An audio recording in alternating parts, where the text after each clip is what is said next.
10 seconds, 5 seconds,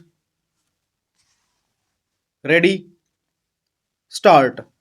This appeal is directed against the judgment and order of the Delhi High Court by which it allowed the appeals of the two respondents set aside the judgment and decree passed by the trial court and permitted the appellants to file their written statements within 4 weeks from the date of judgment, directing further that the trial court would then proceed with the suit and dispose it of in accordance with law.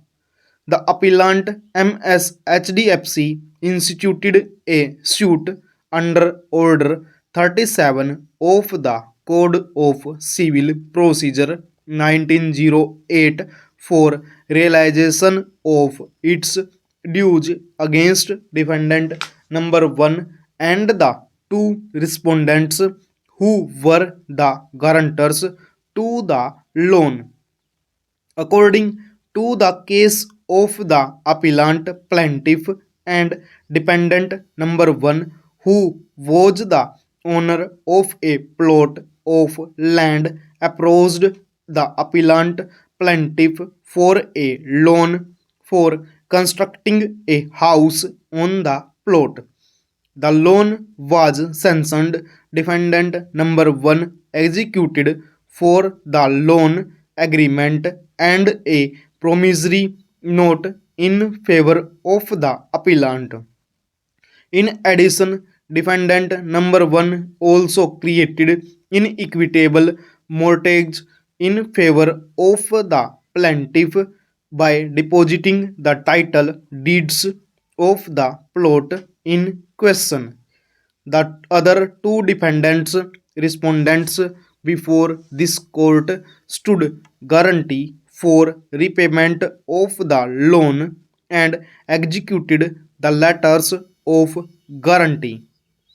On the execution of the necessary documents, the loan was disbursed to defendant number 1 in two installments. The loan amount along with interest at the rate of 15% per annum was to be repaid in equalized monthly installments over a period of 180 months, and in case of default according to the terms of the loan, the outstanding would attract additional interest at the rate 18% per annum. The defendants defaulted in payment of the EMIs, and as a result, a large sum was outstanding against them. The defendants did not pay the installments, deposit, letters, and reminders.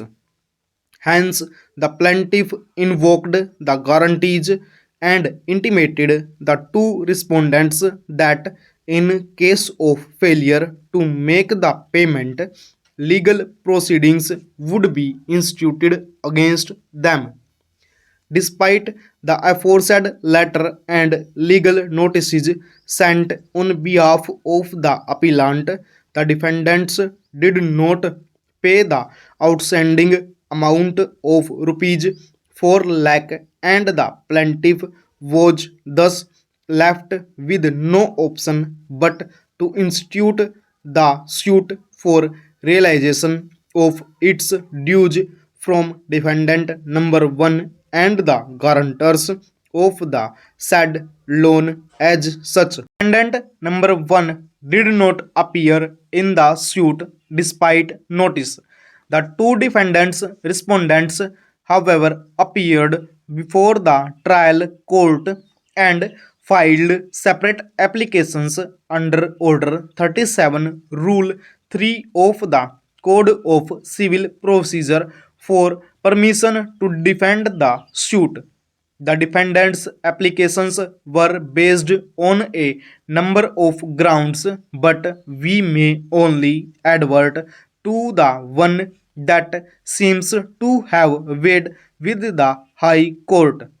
It was contended on behalf of the respondents that since the plaintiff appellant had got a promissory note executed in its favor by the borrower, defendant number 1, and had further made the borrower create an equitable mortgage in its favor by deposit of title deeds, they would be absolved of their liability in terms of section 139 of the Contract Act. According to the respondents, their plea gave rise to a tribal issue and they accordingly sought permission to file their written statements and contest the suit. The trial court, by its judgment and order, examined all the pleas, including the one based on Section 139 of the Contract and Act, and found and held that none of the pleas raised by the defendants gave rise to any substantial defense against the claim of the plaintiff. Accordingly, it dismissed the petitions filed by the defendants respondents by order dated and proceeded to decree the suit of the appellant plaintiff for a sum of rupees 4 lakh along with cost and expense and future interest at the rate 10% per annum on the decreal amount from the date of filing of the suit till the date of realization. In appeal, the Delhi High Court, as noted above, set aside the order and decree passed by the trial court and directed it to allow the defendants respondents to file their written statement and proceed to try the suit from that stage. The High Court noted that relying upon Section 139 of the Contract Act, a contention was raised by the respondents that for recovery of its loan from defendant number 1, the principal borrower, the plaintiff should have taken recourse first by either seeking to give effect to the promissory note or by enforcing the equitable mortgage. Neither of these remedies, which were open to the plaintiff, were taken recourse to, and the recovery was sought to be made straight away from the appellants. The High Court further held that the trial judge fell into error in holding that Section 139 of the Contract Act had no application to the facts of the case. According to the High Court, this was beyond the scope of deciding an application for leave. Full stop.